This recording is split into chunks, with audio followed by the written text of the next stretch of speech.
আগে একজন একটা পা দেখলাম, খুব সুন্দর মসৃণ একজোড়া পা, নেল পলিশ দেওয়া, দুই ফিতের জুতো পরা।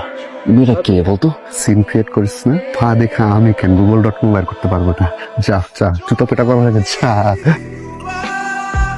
পায়ের ছবি, শুধুমাত্র পায়ের ছবি, ফুলরে যা। ওটা কেন ভাই? কেন পায়ের ছবি তুলিস না? না ভাই, পা কাইটা তো হাত ধরাই দিব, পাকে একটা সঙ্গ না। নেক্সট টাইম দেখো পায়ের ছবি তুলুম শুধু। পড়ান যা। বাম্পা একটা রিং, মসৃণ একটা পা, দুই ফিতের জুতো পরা। ভাই হয়ে গেছে।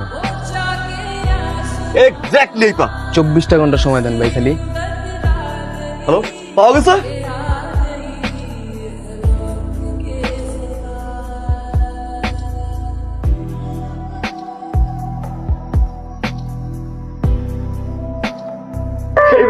কই ছিল তুমি? হ্যাঁ, তুমি জানো না রাজু রাজের বিয়েতে যখন আমি তোমার পা প্রথম দেখছি, ঠিক তখনই আমি তোমার পায়ের প্রতি ক্রাশ খেয়েছি। ওই পাগল হয়ে পুরো ঢাকা শহর আমি তন্ন তন্ন করে ঘুরেছি জাস্ট একটা বার তোমার ওই পা দেখার জন্য, আর তোমাকে দেখার জন্য। আমি জানি না তুমি কে, তুমি কই থাকো, তোমার নাম কি, জাস্ট একটা জিনিস জানি, that is I love you. আমি তোমাকে ভালোবাসি।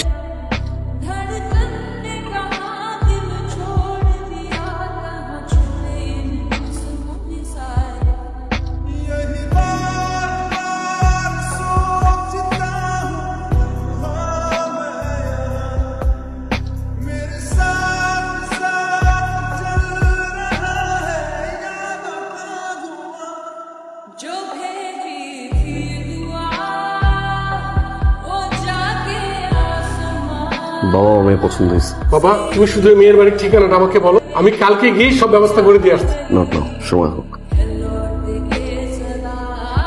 হ্যালো, আসসালামু আলাইকুম। হ্যালো হ্যালো, কে? পারিসা, আপনি আমার নাম্বার পেয়েছেন কোথায়? পুরো ঢাকার শহরে 2 কোটি মানুষের ভিতরে 4 কোটি পা পারিসা। সেই জায়গা দিয়ে আমি তোমার পা খুঁজে বের করছি, আর তোমার নাম্বার। সব পারেন আপনি, আপনার দ্বারা সবই সম্ভব। আগে আমাকে বলেন, আমাকে ফোন দিয়েছেন কেন? খোদার কসম পারিসা, আমি তোমার অনেক বেশি ভালোবাসা। আমি জাস্ট একটা জিনিসই চাই পারিসা, সারা জীবনের জন্য থেকে আমার হয়ে পারিসা। এটা কোনোদিনই সম্ভব না, কেন সম্ভব না? প্লিজ একটু বলো আমাকে। কারণ আমার বয়ফ্রেন্ড আছে। না তুমি প্রথম ফ্রেন্ড, তারপর জাস্ট ফ্রেন্ড, এরপর বয়ফ্রেন্ড, তোরা যেন না দেখি। ভাইয়া অলরেডি আবার 3টা গার্লফ্রেন্ড আছে, এত গার্লফ্রেন্ড দেখি কো। ভাই, অভয়দের একটা কথা বলতে পারি? আমরা পারিসরে যতটুকু চিনি, প্রেম করার মতো মেয়েই না। আপনার হাত থেকে বাঁচার জন্য মিথ্যা কথা বলছে। তোমার কি মনে হয় তুমি মিথ্যা বলার মানে?